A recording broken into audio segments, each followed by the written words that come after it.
இலக்கிய சீரியலில் பைரவி தனக்கு சாதகமாக இந்த கடத்தல் வழக்கை பயன்படுத்திக்கணும்னு நினைக்கிறாங்க. ஆனால் அதே பைரவியை வச்சு இந்த எல்லா ஆட்டத்துக்கும் இலக்கியா முடிவு கட்டினா எப்படி இருக்குன்னு நினைக்கிறீங்க? ஸோ அதை பற்றி தான் பார்க்க போகிறோம். இங்கே இலக்கியா ஹேப்பியஸ் கார்பஸ் மனுவை அப்ளை பண்ண கோர்ட்டுக்கு போனாங்க இல்லையா?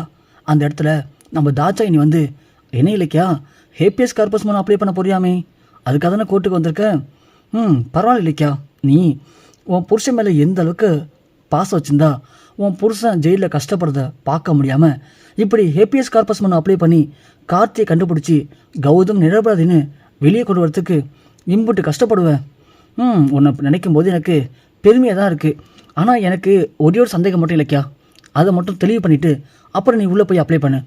நீ இப்போது ஹேப்பியஸ் கார்பஸ் மனு அப்ளை பண்ண போகிறது ஒன்று கார்த்தியை கிடைக்கிறதுக்காக தேட போறியா, இல்லை கிடைக்காம இருக்கிற அந்த நாகுவை கண்டுபிடிக்க போறியா அப்படின்னு கேட்குறாங்க.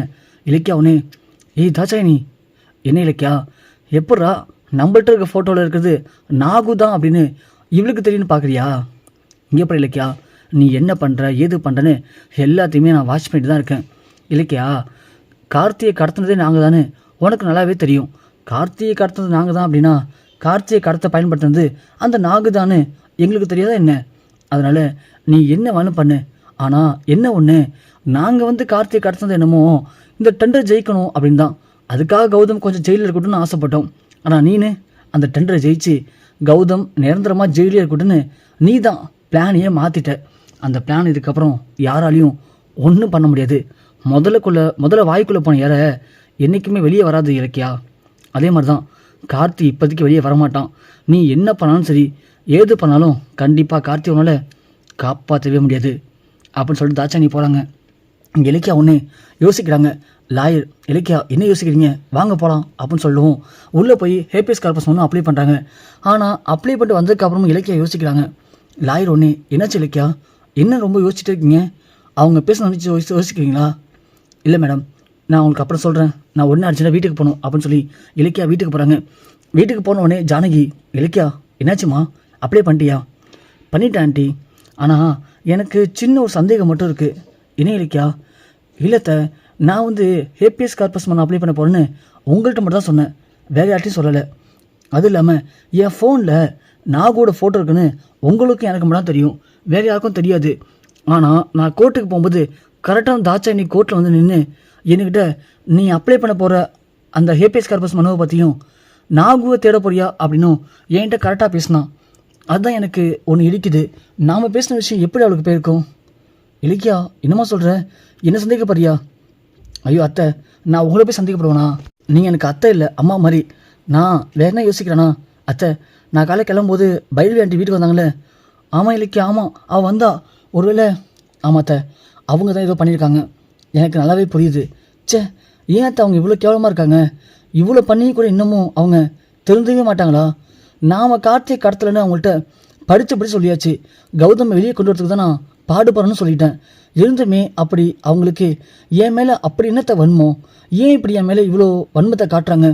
விடியலைக்கியா, அவளாம் மனுஷியே கிடையாது. அவள் சொல்லக்கூடாது, அவள் குழந்தை பெற்றிருந்தா அவளுக்கு உங்களுடைய கஷ்டம் என்னென்னு புரிஞ்சிருக்கும். ஒரு பெத்த புள்ள இப்படி கஷ்டப்படுறத பார்க்கும்போது பெத்த வயிறு எனக்கு எப்படி துடிக்குது தெரியுமா? அதெல்லாம் அவளுக்கு சொன்னால் புரியாது அப்படின்னு பேசிகிட்டு இருக்கும்போது இங்கே கார் சவுண்டு கேட்குது. அத்தை, நாம் ஒரு ஐடியா பண்ணலாம். பைரவி ஆண்டி வராங்க. நான் அவங்க வந்த உடனே என்ன பண்ணுறேன், நாகு இருக்கிற இடம் தெரிஞ்சு போச்சு, நான் நாகுவை கண்டுபிடிக்க போன்னு சொல்லிட்டு உங்கள்கிட்ட சொல்கிறேன். எப்படியும் அந்த பைரவி ஆண்டி மாடிக்கு போயிட்டு யாரும் இல்லைன்னு நம்ம பார்த்து எஸ்எஸ்கேவை கால் பண்ணி கண்டிப்பாக சொல்லுவாங்க. அப்படி மட்டும் சொன்னால் எஸ்எஸ்கே உடனே பயந்து போய் எப்படியும் நாகுக்கு கால் பண்ண வாய்ப்பு இருக்குது. இல்லைனா அந்த எஸ்எஸ்கேவை கிளம்பி நாகுவை பார்க்க நேரில் போக வாய்ப்பு இருக்குது. ரெண்டுத்தில் எது நடந்தாலும் நாம் காத்திருக்க இடத்த கண்டுபிடிச்சிடலாம். அதனால் நான் சொல்லும்போது செய்யுங்க அத்தை அப்படின்னு சொல்லவும், சரி இலக்கியா பண்ணலாம் அப்படின்னு சொல்லவும் பைரவி வராங்க. பைரவி வரும்போது தெரியாத மாதிரி கிச்சன் நின்று, அத்தை நான் ஹேப்பியஸ் கார்பஸ் மனு அப்ளை பண்ணல, அதுக்கு நல்ல பலன் கிடச்சிருக்கு.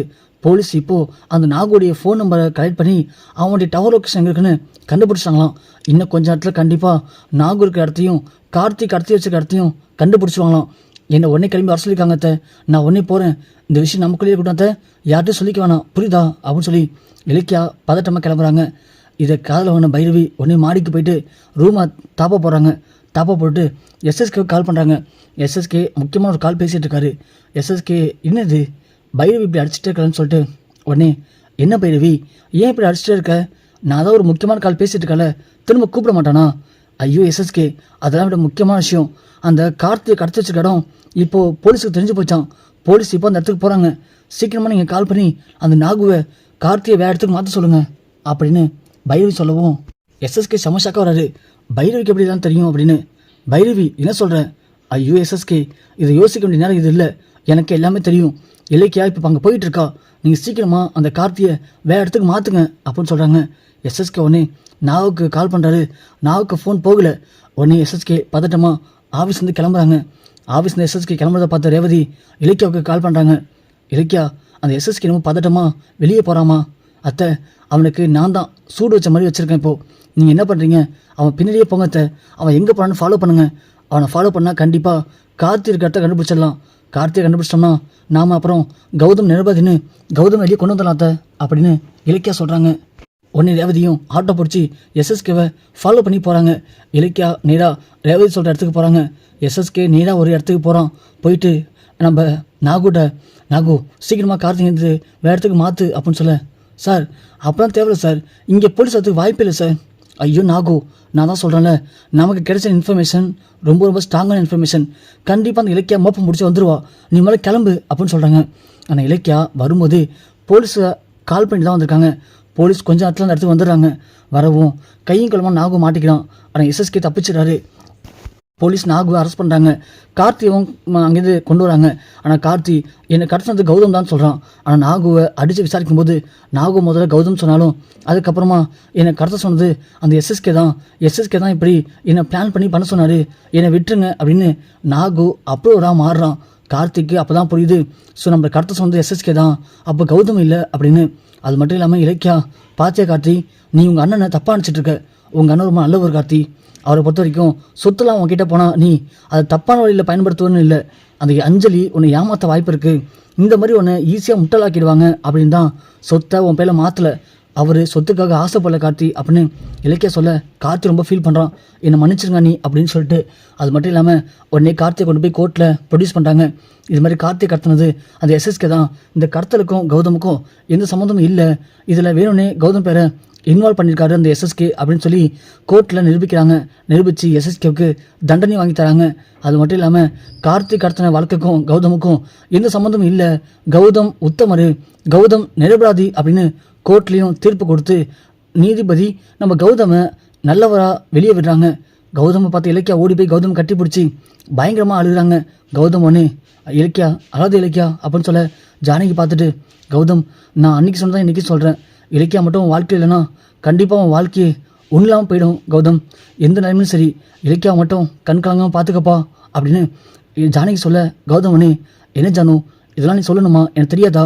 இல்லை கௌதம், நீ அங்கே கடந்து கஷ்டப்பட்ட, ஆனால் இலக்கியா கஷ்டப்படுறத நான் தினம் பார்த்தேன்.